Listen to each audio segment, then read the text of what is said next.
Good morning. Good morning. Hi, everybody. How are you? Welcome to today's installment of Bathrobe Moments. I'm your host, Loren. Oh, there's something playing. I don't know what it is, but there it goes.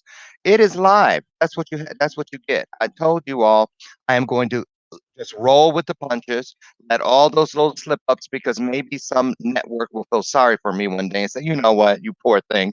You are not techie. Come on over here to NBC or ABC, Fox, CBS, anywhere. Okay. I will gladly go, preferably on the left or right of the Jimmy Fallon show. I'm just saying. So anyway, I can dream. We can all dream, right? Welcome to today's installment of Bathrobe Moments. It is Monday the 13th. Lucky Monday the 13th. Oh, it's my sister Cheryl's birthday. I see my nephew here. You reminded me of that, Joseph Barnes. It's my sister's birthday. Note to self, call sister. Welcome to a brand new week here on Bathrobe Moments. We're living stream. Did you see what I'm saying? Ringing the bell on purposeful moments and senior moments. That was a senior moment. I said we are.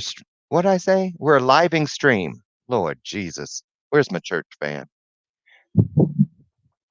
We are streaming live across Facebook, YouTube, Roku, Android, Apple TV, Periscope, and of course, our home base out in Phoenix, Arizona, with E360 Television Live. So, saying hats off, good morning to those wonderful platforms, and also to our sponsor. This month is symposium.us. I love those guys over there, headed up by the co-founder and developer of this wonderful app, Troy Rocks. Get over, download the app today, or simply visit them at www.symposium.us. Symposium is where you can turn your conversation into currency. Turn your cell phone into a payphone. I have done all of that and some more. It's been 3 years I've been working with these guys. It's been a wonderful experience. Done everything from remote masterminds, master classes. We live streamed the Powerfully Symposium through them and collected votes for the next impactor. So I'm telling you, especially now, I have clients on there that during these crazy times are keeping busy and bringing in an additional stream of income by doing everything from story time for kids, craft hours for kids. Um, they are tutoring kids. They're also doing vision boarding classes, cooking classes, you name it, whatever you're an authority on. Now's the time to get it out in front of the world, make a little money, and also keep yourself busy and help somebody else learn something while we are all quarantined. Symposium.us, turning conversation into currency. So today, some of you may not have been here in a minute. I don't know where you've been, but quarantine has brought me a brand new plethora of followers. Okay. This is the bell of purpose. The bell of purpose means that when every time, okay, this is a new one I'm putting up here today. Um, Every time you hear the bell ring, send a heart because when you send a heart, an angel gets their wings. I heard that second line in some Christmas show. I don't remember which one, but hey, it works for me. But really, what it means is when you hear this spell, it's time to show our guests some love. Hit those hearts and let them know that I am picking up what you're dropping off. In other words, you're saying, "Can I get an amen up in here?" Yes, you can. So when you hear that, it means that it's also an opportunity, something that all of us innately desire, and that is to be a part of something greater than ourselves. When you hear the bell, start a watch party. Invite your friends, share the broadcast out. It means that there's some great information. And today is going to be a time you're going to hear the bell ring countless times. I can already tell you. Let me just start with this. When was the last time you met somebody and you're sitting across from them and they go, "Oh, and by the way, oh, your story of 22 mothers, this really happened. Your story of 22 mothers, but I can really relate because I remember the day I was watching television and found out my dad was a serial killer." Excuse me? Right.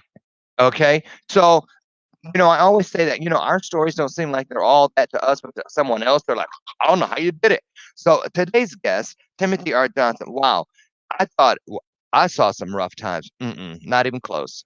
And he feels the same way about my story. That's what I'm saying. It's all relative. But Timothy R. Johnson, has walked so many um, paths that should have led him any place but sitting here in front of us today. But thank God he did what he was supposed to do. He got where he was supposed to go, and he's here today.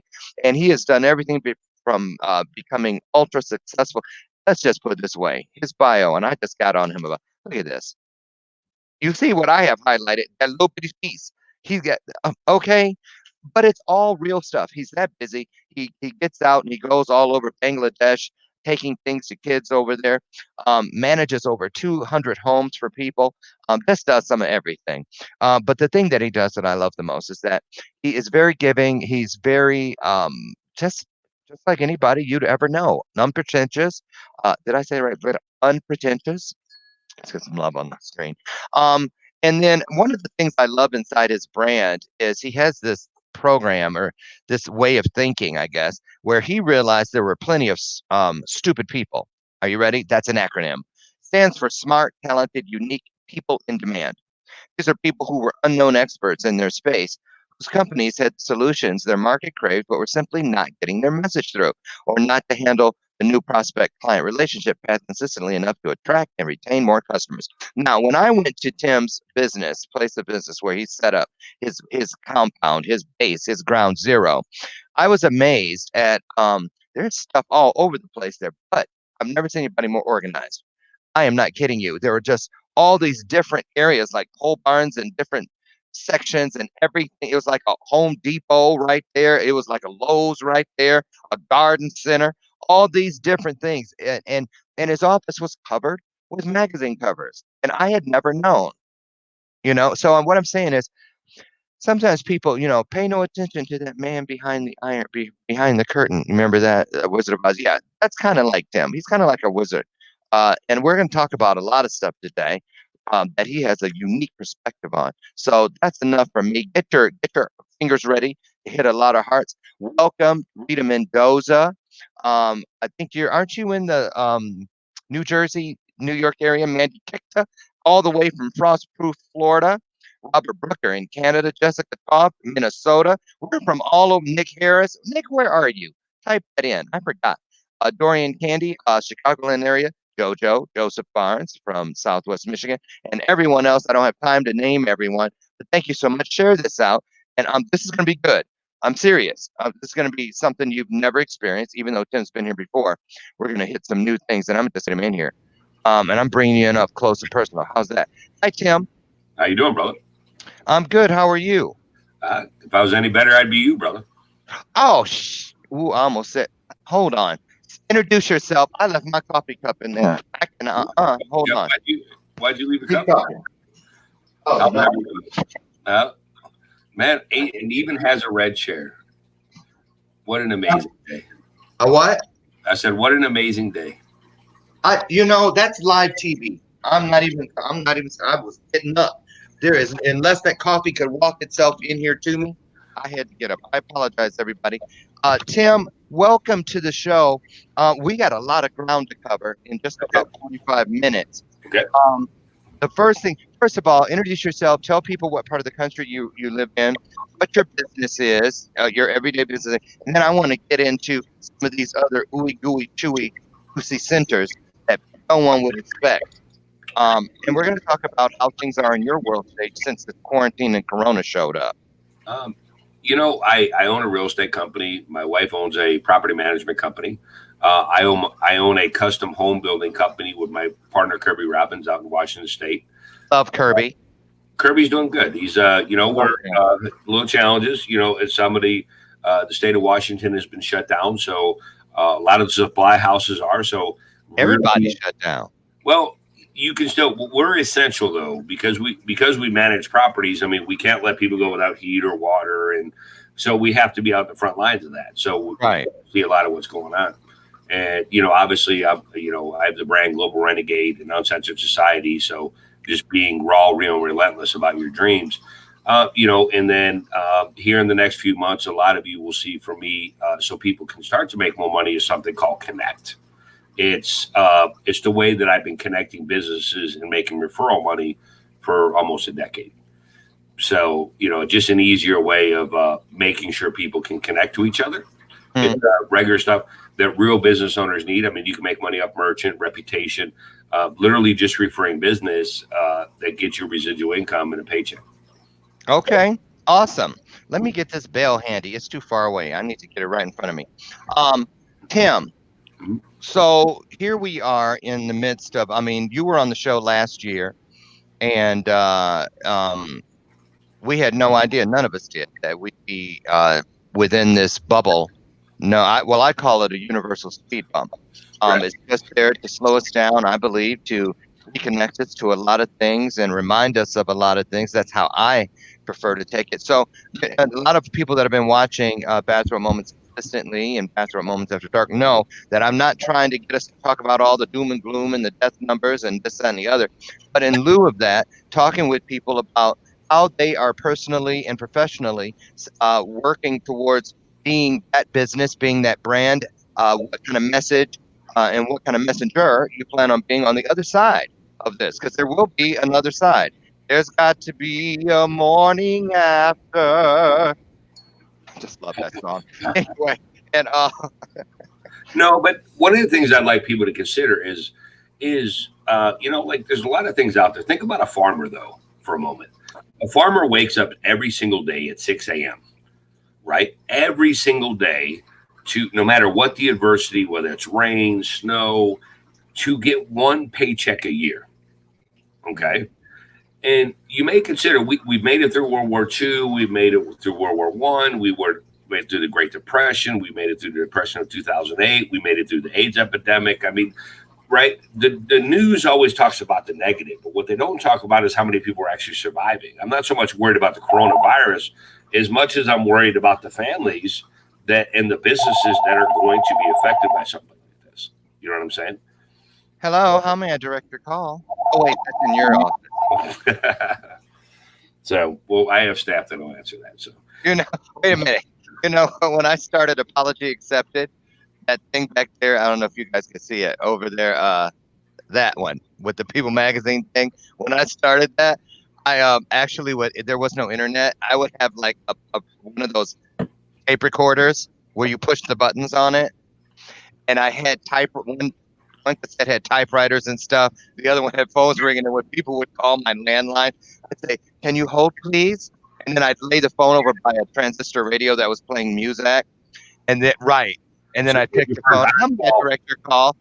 I was just crazy. I was crazy. I was trying to, anyway, you that trying to reminded me. marry? uh, Hey, I was just a 26-year-old kid in an apartment in Hollywood, hoping that that was going to be the moment that I became famous forever. Didn't You are happen. famous. Oh yeah, infamous is more like it. Oh, You so famous in my world. speak. Oh, thank you, Tim. I just want to say thank you. I never can sing the praises enough, even though you're always like, oh, don't bring it up, don't bring it up, don't tell anybody about how we've done two Power of We symposiums in 2019 and 2018, and for both of those, Power of We Atlanta, Power of We Chicago. You were responsible for every morsel of food that the volunteers, speakers, all of the staff, and more importantly, all of the kids there, all 250 at each venue, were able to eat. So um, we want to thank you for that, and all you do with the kids over in Bangladesh. Well, And Lauren, I got to really bring it up because you challenged me. I don't say that anymore, actually, because that conversation that we had that day was pretty affected on me because that was the second person in my life that came up to me in a time and said, "How many kids are you not helping?" Because I wasn't open, and all I did was put a Facebook post up there. Hey guys, I'm coming to the Power of We. I'm coming to Atlanta. We're bringing 250 inner city kids to change the mindset and the labels that are being put on them, and we're doing it. And believe it or not, we raised thousands. I mean, like one of my friends put 2,500 up, another one of mine put 1,000 up, another one put 500. It's pretty crazy with the power of just suggestion and just letting people know what I was doing that kind of jumped on board with me. And it really started a dynamic that day and through some other friends too that listen, you be an apostle, listen, I was doing it on my own and I get it, but it was so much more fun when all my friends kind of jumped on the same things that I loved and the thing that really drives me is, because during my life, there was always key essential people that came into it that changed my life. So why was I hoarding it on my own? And it really gave me a really different mindset, right? How many of my friends actually had money and wanted to become part of that mission? If that makes well, just like I say with the bell of purpose, whether we acknowledge it or not, we all, I believe, this is my opinion, I believe we all have an innate desire, but also an innate need to be a part of something greater than ourselves. That's why I love the story. The what is it? I say Power We is that it's a modern day stone soup story right. where everybody gets to be a part of something bigger.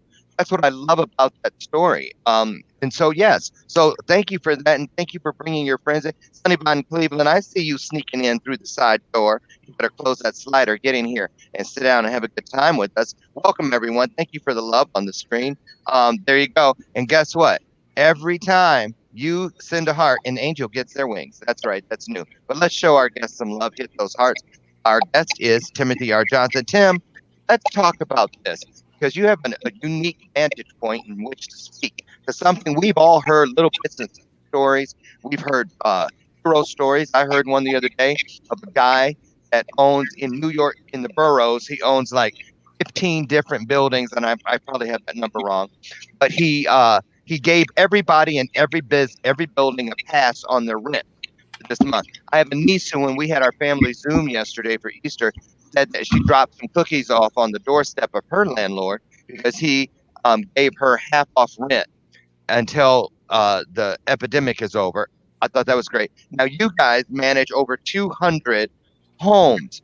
And so you can talk about the people, the calls. I mean, I don't know. What did the owners and stuff say to do? I'm sure you've seen and experienced something from A to Z, but what seems to be the pulse of the mainstream as far as the people who own the homes? Is there empathy? Are for the most part saying, let's do what we can do to help these people keep roofs over their heads? And then what about the panic coming from the people who live underneath these roofs who just don't have their rent? Well, we haven't seen it yet. I don't think it's as much. I don't think it's affected as much now as it's going to be in the future. Like next You month, a know, month after? yeah, because we were coming out of March, people were still working, so believe it or not, it wasn't as bad as we thought it was going to be. Okay. But I'm preparing, right? I'm pivoting to look at some of that because I believe it's not that the coronavirus that I'm worried about. It's going to be the effect on families. Um, there's a lot of agencies. Right now, believe it or not, people are standing in line in food pantries, and people are the homeless shelters. They're trying to get masks. It's just going to be affected. I was talking to my dad last night, and a lot of this comes down to now they're telling us what we can or can't do. we don't have the luxury. The best thing that I can do right now is try to, because these people are living in homes. We got to make sure there's heat. We got to make sure there's a lot of this kind of stuff. So it's trying to protect our guys as well that are in the front lines. I mean, just like doctors. I mean, these people are affected. You know what I mean? We don't know. And I mean, some of the neighborhoods that we own stuff in, and some of my partners and investors, are some neighborhoods that people don't get to go to work. Well, yeah, Yeah. exactly, exactly. So where does the conversation start? Do you wait until the phone rings and someone says, "Listen, I've never been late on my rent and blah blah blah," or do you guys, as the investors and the people that you're the number that they're going to dial? Let's put it that way. Are you pre-planning how to handle those people? Because there's going to be some. The girls in the front office do all that. I mean, But don't they pass forward what you guys in the ivory tower decide to tell people? They don't get to decide who to let off and who not, do they?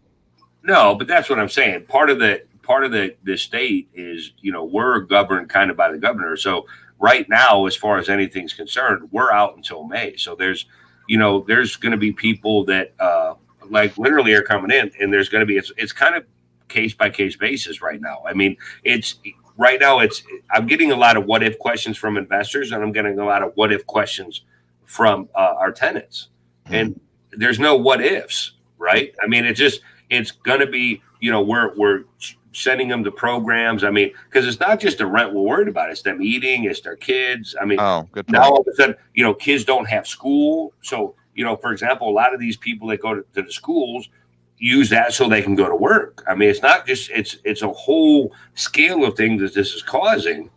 Okay. Because if mom and dads have to go to work and their kids at home, now they got to try to get a babysitter. Well, then people can't be in your home. So, and then people are trying to work remotely as best they can. The challenges of getting their kids into some kind of e-learning. Well, in some of the neighborhoods like you and I came from, I was fortunate when I got older to be in different neighborhoods. But, a lot of them don't have computers. They don't have a way to do e-learning. It's not like they have, it's not like fortunate like they have iPads and stuff. That's true, and not all school systems have those that like a lot of the schools do. Yeah, I just had a conversation last week with some people about that Right. situation. But let me ask you this: the say for instance, okay, 200 homes or more, even if it were 100 homes or 75 homes or 50 homes, things break, and people, are you afraid that people won't call because they may be? What about if they're? Let's go ahead a month or two from now. If they were still under the quarantine mandate, shelter in place, people are paying partials or not, or paying what they can or whatever, and then their dishwasher breaks or their toilet stool gets We stopped have up. to fix it. Listen, there's So there's how do you? the Fair Housing Act. We have to go fix it. I mean, that is part of being a property manager. I mean, Okay, with the state laws around investors, I mean, we're required by law to still provide a safe home. so that's what you meant when you said earlier we're essentials. Yeah, we're essential because Okay, okay. again, if it storms and trees fall, or water lines break or heat goes out, I mean, we still have to go out. I mean, that's just part of doing that. So can I ask a question? You So, say the questions that you've been fielding from the tenants, the people, and that's the world at large. That's a nice mean, if you will, a nice middle ground to extract what the pulse of what people are feeling and what people are afraid of right now outside of contracting. right, Obvious. Um, so just from what you've seen now, I know one thing: the stimulus package.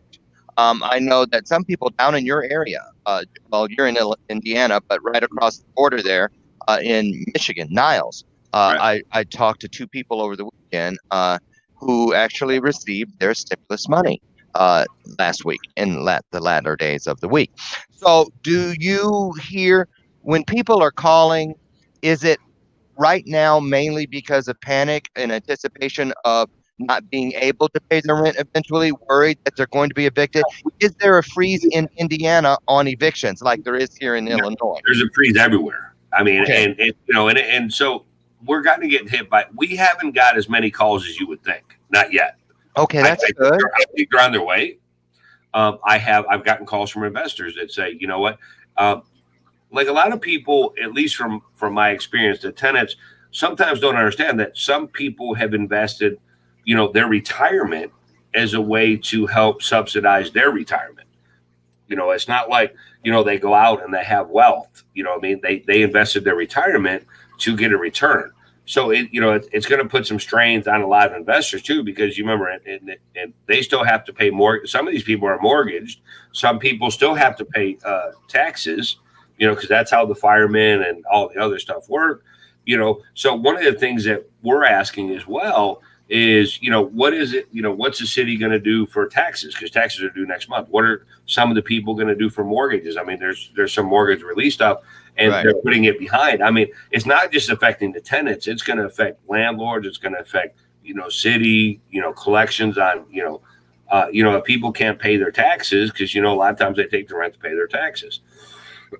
So from a standpoint of property management and owning real estate and this and the other, do you feel, what happened in 2008 and all that?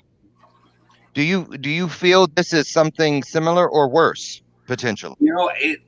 It's kind of hard to tell. We're kind of in that little upscale up to it now. I believe, like just like in anything, '08, that was one of the best opportunities in the world to ever buy property.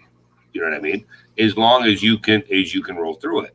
In every adversity, there's opportunity. It just True. depends whether you take it or There's you a good look at one, it. y'all. Okay. There's a good one. Okay. And, So, yeah. Can you repeat that? You said you know, in every adversity, there's opportunity. Okay. I You believe know, that. even in sales, when I'm training my students or something, I'm like, the objections are the opportunities. Really, they are. I mean, because people say the problem is, the challenge is, the issue is. I was able to, I was fortunate. I had some mass, so you know what I mean. Obviously, I have a wood shop and I had some stuff. So a few people like at Lowe's, she's so worried about getting something that I took a mask out of my truck and I gave it to her. And it just being prepared. I always explain to a lot of people pre-preliminary planning prevents piss poor performance. It's not, I have, as this comes in, you know, it's not problems. I just have to come up with solutions. My tenants, my investors, my friends, the people that I surround myself aren't looking for another person to give them problems. They're looking for solutions. And because of the Rolodex that I built over the years, if it's something I'm not good at, I can reach out. I'm not afraid. A lot of people are saying they're lonely. Well, listen, you got really good things. I mean, if you're at home, what are you learning now, like a farmer, that you're going to sow now that you reap later? Like, for example, I'm pivoting because I am concerned about my guys here. I am concerned about my company out in Moses Lake. So I'm pivoting to do some stuff online. I'm doing some JV stuff, whatever that they can do. Some of the people are reaching out. Like, I have friends that are giving free programs away so people can learn. Okay. Oh. If you don't pivot now, you're not going to profit. Okay. Oh, yeah. I'm not saying it's all about profit, but here's the thing. When I hired my guys, or I hired, my partners, and I refer business to them, there's still people with money. Like a friend of mine, Kelly O'Neill. There's still affluent people that need things done. There's going to be certain. There's certain, automating things for people. Are you calling the credit card companies, being proactive, say, listen, until this freeze is over, can I freeze my accounts? Just to make sure it doesn't ding you. You know what I mean? If you pre-plan, you can either be reactive to the situation or you can be proactive. And don't bury your head in the sand. I don't believe at this point it's as bad as it's going to be in the next couple months. And I'm not saying it's that. It's just we really don't know. It's the governor's obviously done stuff for the tenants, but some of the banks are doing reactive. I mean, there's a lot of things you can do in this situation. Okay, if you're not looking at the problem but looking at the opportunities. I mean, like State Farm just made this mention, like, hey, are the tenants calling? So we're using part of that as hey, if you have a car payment, hey, call and see if you can. You know what I mean? Some of the, I don't know if you've seen some of the lines. Some of this stuff is so reactive that there's miles that are 2 and 3 miles long. Okay. Well, I started reaching out to friends that I was in Chicago, because I was fortunate when I lived in Chicago that my dad was was a big part of a food pantry in Westmont. So I reached out to a friend because James is a mutual friend of ours, and so I was because he's raising money to help feed some of the people that are having troubled issues. So I've been reaching out to a couple friends. I'm like, hey, do the stores that have day old or close to that day, do they have opportunities to still pick that food up from Jewel, from some of the other places that was huge that we used in the food pantry? Because it's not that they just need money, they need food. So being proactive or instead of reactive, one of the things, it's not just money that changes lives, it's the opportunity to connect people in my Rolodex that need to know each other for a greater good. Absolutely. Absolutely. Let me take a second here and welcome everybody that has just come in or has come in since we started the interview at the top of the hour. Welcome to Monday's edition of Bathrobe Moments. I'm your host, Loren Michaels Harris, and today we're here getting to know a lot of things from a different perspective about, especially more important. More specifically, the real estate and the whole thing about roofs over people's and families' heads from Timothy Johnson, who's he and his wife are involved in keeping families safe over 250 200 to 250 homes. So that's a lot of 200. people. 200. So when you exponentially lay out the families, that's a lot of people because there's more than one person in most of those homes. So and we're just trying to figure out what the pulse is, and it doesn't, and I'm encouraged from what I've heard so far. Yeah, I was. We were. I mean, it's better numbers that we've seen, but I don't think we've seen those numbers yet. Well, it's nice to hear that it's not following the toilet paper, the hand sanitizer panic, that kind of a thing, and that people aren't going crazy. You would think that, that, being under, not having to be able to pay your rent and a lot of people pride themselves in never being late on their bills and that sort of thing, even though they may be paycheck to paycheck. Now, it's not just people who are on a fixed income or anything like that. I saw something on CBS last week where they were interviewing all these top professionals. And there was a woman who was a vice president of a company in Manhattan who admitted that she was one paycheck away from being homeless, Right. just like that. And she lived in an apartment place that had a doorman. Well, it was one of those things too, even for some of the property management Hello, companies. how may I direct your call? Tim Johnson, hello. The phone's ringing, and it might be a tenant. Most likely is. Okay.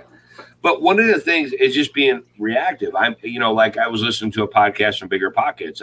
I mean, investors, they can't afford to, what they're doing. Instead of putting them into eviction, they're considering, just adding it over 12 months. Okay. They're adding resources. Like, for example, there's resources in town, there's churches and there's different stuff that go out of their way so we try to, as best as we can, give resources. I have some empty houses right now, so I'm trying to still keep some of my guys busy so they can have a paycheck. Some of the getting to some of the supply houses is we're having to do between 5 and 6 more steps, even in Washington, just like to even get wire to do something where it's like, it's 4 days ahead. Let me ask you. You said I hadn't thought about this, but you probably employ quite a few people, maintenance people, people that turn properties, that fix things on properties, all kinds of things. Um, how many people ordinarily do you guys have on your team? Probably between all the stuff and the people, depending on a given time, between 30 and 50. And how many people have you had to lay off since we started? None. So how are you doing that? Is it like taking turns? Who gets to go do something just to give everybody a little bit of a shot?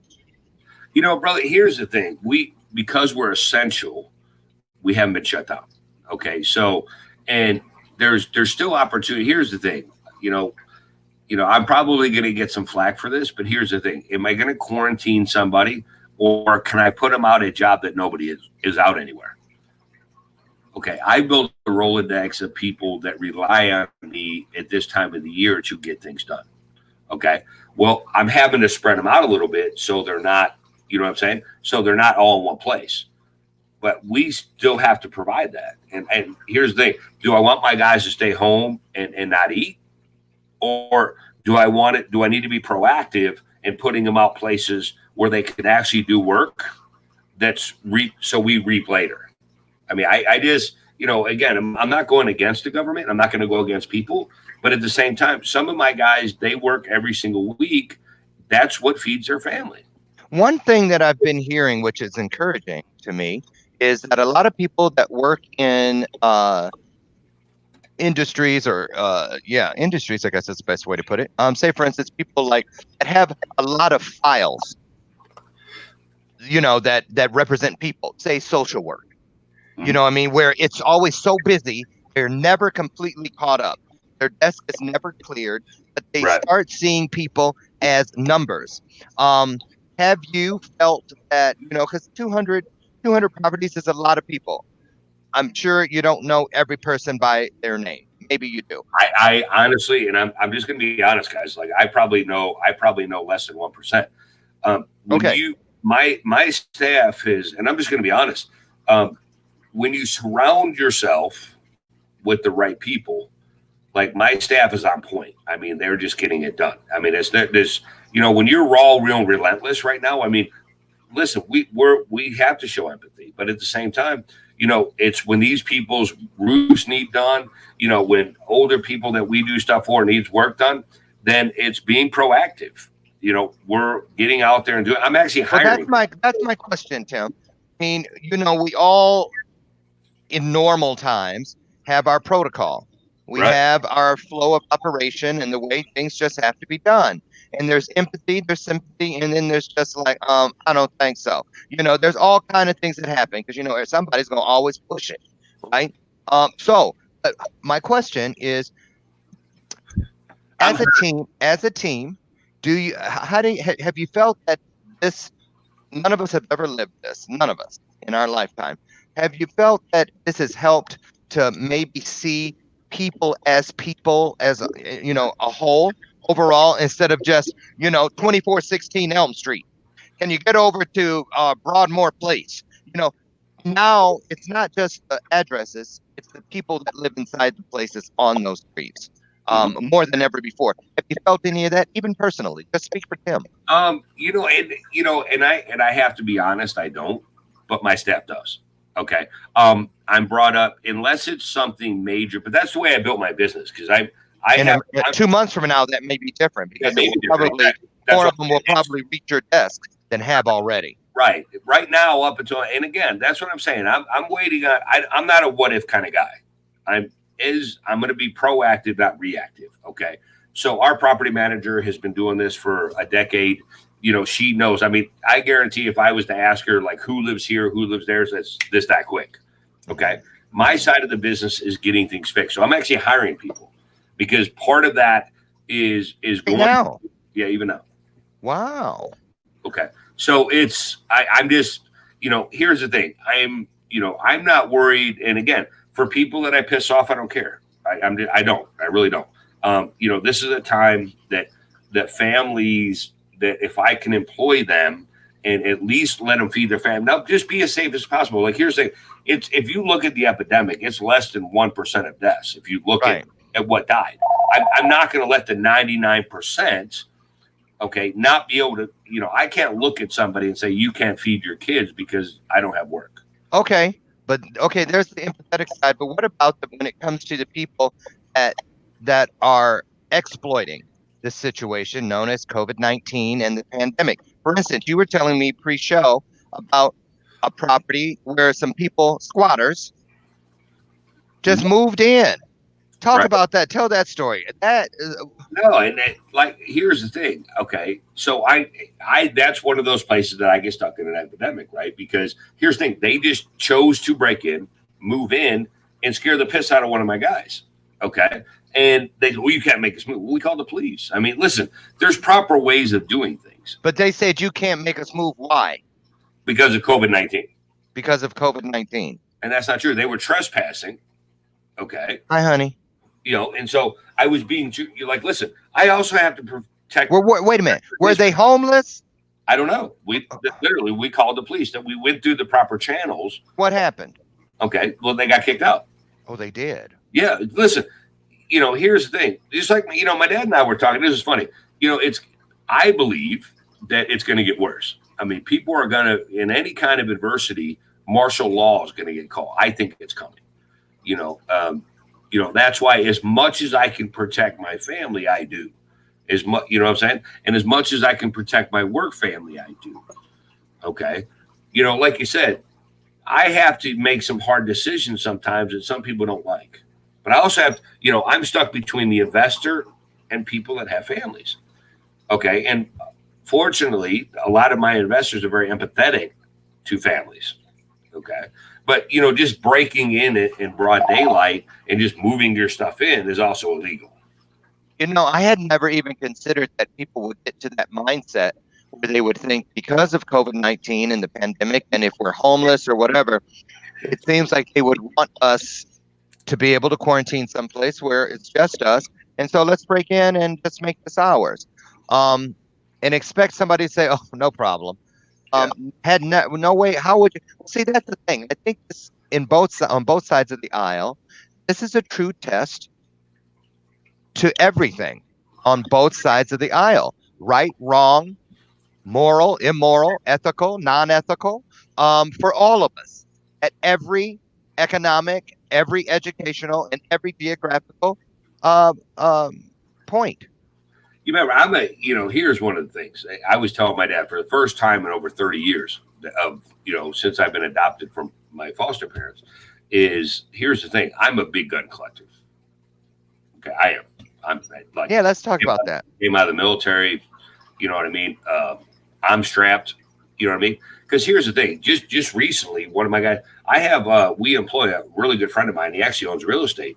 He didn't let him have and I don't know if it's cerebral palsy, but he has that kind of funky walk. He's one of the best floor guys I've ever met. They stuck him up, put a gun to him in one of the properties we were at, over $3. Mm. Okay. And I mean, that man has kids, that stuff has kids, even in adversity times, people get crazy with things. Okay. Like, You're for example, saying this happened since the quarantine? no, this is before that. And Okay, that's what I'm saying.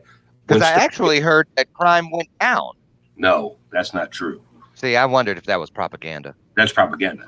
Like, I heard this a while back. If people actually knew what really happened in the world, they'd be shocked. Listen, there's always going to be people that are just evil and mean about things. You know what I'm saying? Right. What is it? What are people willing to do to feed their kids? That's the crazy part. You know what I mean? Right. And in one aspect, yeah, you go to that side, but in the other aspect, it's different. Like, the reason everybody says, "Oh my God, your life was so rough," dude, I would not trade my life for anything because the bigger the problems, the more solutions come. Yeah. I mean, we just think like that. We and I were talking before this. When you and I were growing up, it wasn't every day or every other day or every minute. It was just you were always pivoting to change something or pivot to try to not make something happen. Yeah. Everybody's. I've literally had well, what do you think it's going to do? Listen, if I'm not God. Like, if you want to tell God a joke, tell him what you're doing tomorrow. I have no idea. Right. The only thing I can do is be proactive.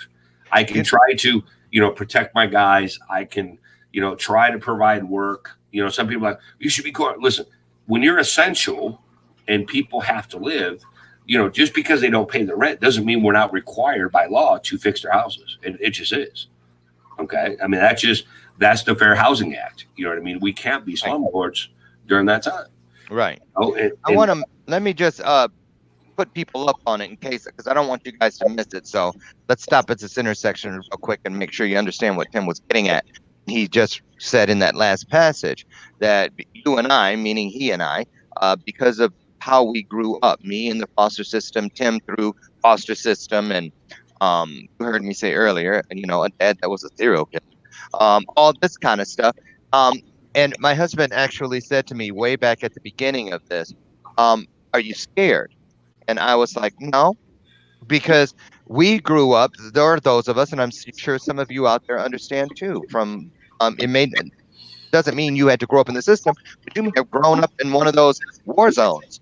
The project. You may have grown up, in a house with an alcoholic or a domestic abuse situation, whatever it is. What we're getting at is many of us, the resources that we have within us that we have innately honed, and it's a skill. Mhm. Adaptability is what it boils down to. You got to Because pivot.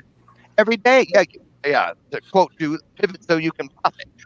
And that just meant for me as a kid, profit meant waking up tomorrow. That's it. So I always looked at every day as a new opportunity, no matter what came with it, because I knew more of my surroundings were not under my control than were. Something I want So you to consider. Think about this. Like, dude, we're born in America. Okay. I mean, like, that's just a gift in itself. Like, every time I go and I've traveled to like Bangladesh or when I went to Nigeria, I went to the Philippines, and or you watch these little kids in India, like just a ball that they duct tape together. oh yeah, They're just super happy. Like right. you wouldn't believe. I couldn't believe the amount of kids. Like I blew out my whole ACL. You remember when we were at the Power Week? I was still going over it, but like I had so much fun playing with a bunch of 10-year-olds in a monsoon. I'm like, people like, you're gonna get diseases, bro. If I had to live my life like Based on what those, might happen. right, those kids over there will trade anybody in America right now, okay, for your life. Like I don't care how much you think your life sucks. It doesn't. It's perspective. The minute you see how somebody else lives, bro, like the one thing that I'm fortunate, like a brother of mine did a while back, we put a well in Ghana, and I didn't really realize the magnitude of it until it was explained to me. Like for half of my life, I could walk to here to that fish tank for a glass of water. But there's True. so many people in the world, even as bad as what people think life is, we could walk that close for water. Right. And why do here's the thing. When you hang around negative people, misery loves company, Mm. right? And the quality of the questions that we ask will equal the quality of life we live. Okay? Because what you permit here, you will promote. There's going to be great opportunity. He's on a roll. When I look at, like, for example, a lot of the guys that I met, Unstoppable, Jason Sanernos, Carlos Inspire, when you're on here in Bathrobe Moments, a lot of times I just stick it in my ear when I'm working. Because if I let the bullshit right here go, okay, then I'm looking at the problem, not the solution. Okay. Like I've told people, we created Uncensored Society because I'm raw and Hmm. relentless about my dreams. Talk about that and how people can get over and check it out. Just go to uncensoredsociety.com or go to Facebook.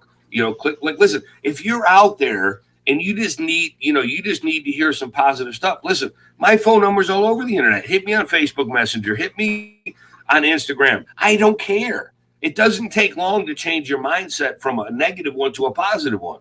And if it's not something I know, trust me, my Rolodex, Loren's, Jason Cernernos, Carlos Inspire, like all the people that have been on the show, if it's not something that one of us is good at, I guarantee you between the group that Loren has created, we can find and serve your family. It's just there. Okay. But if you're frozen with fear, don't be fearful of the coronavirus. Be fearful of what the families and the stuff that are going. If you're not going to inspire to be something different after this, like listen, a lot of businesses are going to be affected, but even through the greatest opportunities that are going to be out here in the life, you can either be part of that mission. Okay, like people tell me, oh, you inspired 250 kids. No, there was a kid in Atlanta. He walked up to me and he says, dude, can I sit down and have lunch with you? And he told me about his dad being in jail. That one kid, okay, like that was the best. People like, what did you get out of the Power We Atlanta? One kid, because that kid told me when he left there, he says, you know what? He says, I want to be like you when I grow up. I said, you don't have to be because I'm standing right next to you. You don't have to be me. I don't want you to do the dumbass shit I did as a kid. Okay, like, Right. and I told you earlier, I connected to one of my buddies that he's like, dude, people just don't believe the stories we did. I'm like, I'm sure they don't, because he's like, dude, you have a story that they should write a book about. I'm like, why? It's just a story. Because something I'd like you to consider, everything that's happened in the past, today, right? It says yesterday is history and tomorrow's the mystery and today's the present. It's why it's called a gift. Right. Okay. How listen, I would love to rent an airplane for people and let them send them over to Africa, spend 2 weeks. They'd come back differently inspired. Okay, They I'll just go. right. I would too. Okay, because those kids that come back over here, they would be relentless because they see when they come here. Why do you think, like Carlos, my buddy says, work like an immigrant? The immigrant can come over here. They don't let anything stop them. And one of the things I know this is going to sound odd, but am grateful for and love about this experience is that I've been referring to COVID-19 as the Great Equalizer Right. because it puts everybody on the same plane, or at least it should, if not only momentarily, where we all get to look at what we had a month or so ago as opposed to what we have 5 minutes ago. Because if we look back and then look at where we are now, the only place left to figure out a plan for is what's in front of us. Well, brother, And it, think about the farmer, right? The farmer works at 6 a.m. every single day. What you sow today is what you will reap in the future. Like, listen, if you need to learn well, something and your job's not going to be there, listen, there's this really expensive tool called Google, right? There's this really thing that everybody has as a phone. You don't have to be lonely. there are a lot of people right now, Tim, who are finding out, are discovering more about themselves because they're stuck with themselves more now than ever before. Well, And they're finding out that they don't want to go back to work in the right. industry they've been going to, that they want to change something, they want more joy in their life, whatever. So we are learning, if we choose to, Well, about ourselves and about others. but something I'd like people to consider, are you learning from opinion or somebody's advice? The difference is someone that's an opinion has never been through it. But somebody listen, this isn't a hiccup to me. This is just everyday. Like there's something right there. It's not if it happens, it's when. In the last 18 months, brother, I buried 15 of my family members. I buried my grandma at 18. I reached out to you. Remember, I told listen, people think, oh, you have it all together. No, I have it together because I surround myself with brothers. When I get into my shit, guess who gets me out of it? They do. Like, Mm-hmm. dude, what are you doing? Okay. You lost your focus. Like you got to get refocused on this. And I have the black swan. A buddy of mine, Steve Saper, sent it to me for Christmas. It's not if it happens, it's when. And how Yeah, layered are you to be prepared? right. When you prepare for things, okay, life becomes easier. Okay, when you surround yourselves with people that are unstoppable, the power of we, right? Just those words, the power of we, not I, but we. Mm-hmm. We, right? They send SEALs teams. You don't see I, you see we. They go in together. They protect each other's backs. Right. Listen, we love to feed our families, but who puts the fuel back in us, bro? Like seriously. Okay. Like That's a if good you hadn't question. called me out, I would have never sent out that text on Facebook and said, "Hey guys, that's that many more kids I can help because that one kid, I don't know who it is. I'm not God, Right. but you know what? Giving that message out, if it changes the life of one person, how many lives in the world will that person change?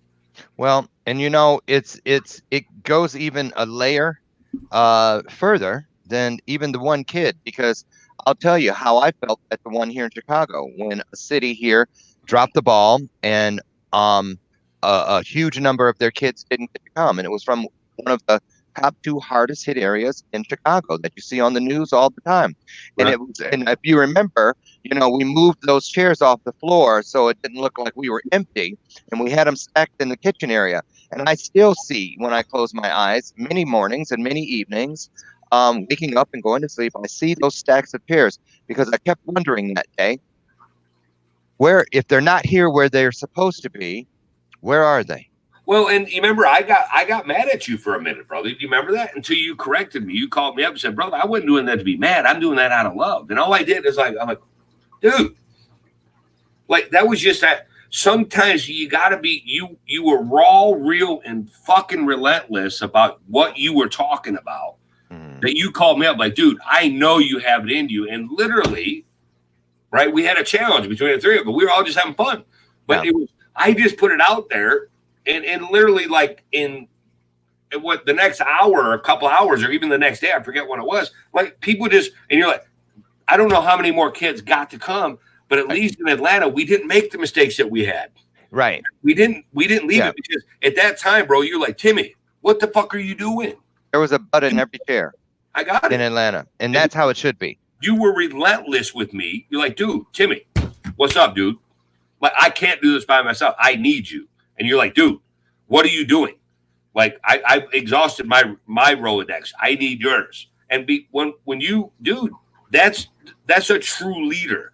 You weren't a cheerleader at that time, dude. You were not gonna let a kid come out of that without getting a message. You just were not. And you were Yeah. relentless about it, dude. And that's Yep. what I love about you. Like Well, you because Tim, I look at people like you look at people like me, we look at other people that are similar to us, and we realize that we're the few more missed out than made it. That's a fact. And 100%. so that's why I look at it the way I do. I'm sure that's a lot of why you look at it the way you do. And we just need to continue doing that. I want you, if you would, because I'm really interested and I want people to check this out. A lot of great things are coming through the turnstile during this quarantine time that should have been here, but now they're here, and that's all that matters. Uncensored uh, Society. Society, the Facebook group. Will you drop that in the comments so people can get over? Maybe you can go and cut and paste and drop the link in, and people can make it easy for them. Um, and listen, you have a revolving invitation. Let's get back together on the other side of this and compare notes, if you wouldn't mind. I'm And happy. I just a lot of people are asking me what ifs right now, brother, and it to me, and I'm just being at least so far, it's still a little too early to tell. yeah, I'm happy. Listen, I'm happy to talk about real shit because right. it's now we've been off work for close to a month. Mhm.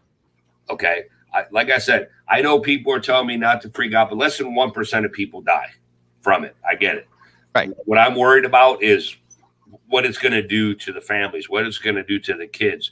Like, listen, I literally have launched my mobile app because some of these kids, they're not in school, right? They're at the home of family and friends that are living in misery, and that's what we're putting onto our kids. Okay, and I realize that. So when you go out, listen, if you're going through challenges or you're going through stuff, like, listen to positive stuff, connect Yep. with us, because with the power of we, and we all work together, we can all come out of this. That's right. And that's a great Jerry Springer moment right there for us to end on today.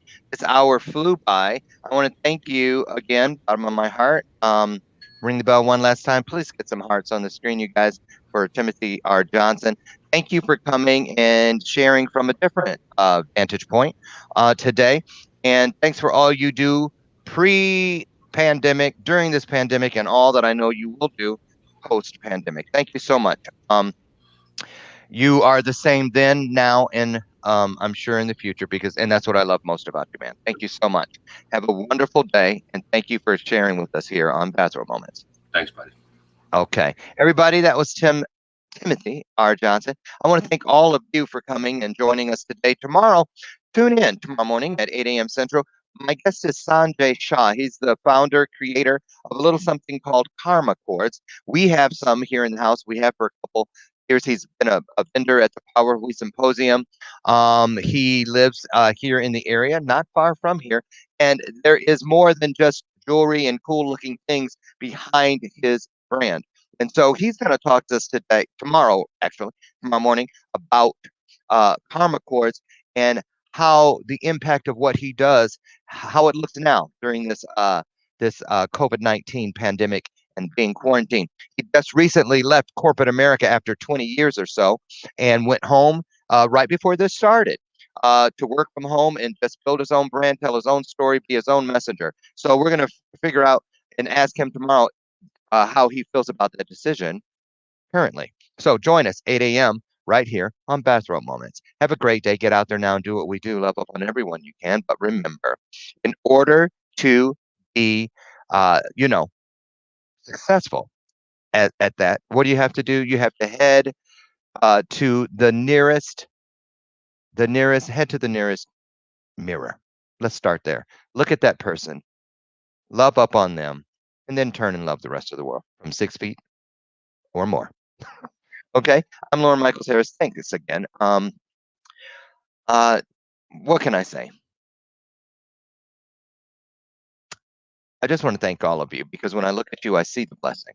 And the only way that I can be the blessing is if I can look somewhere and recognize when I see a blessing. And I see a blessing every time you guys come and meet me here. So thank you for that. Mwah. Have a great day. I'll see you tomorrow morning, God willing, right here on Bathrobe Moments.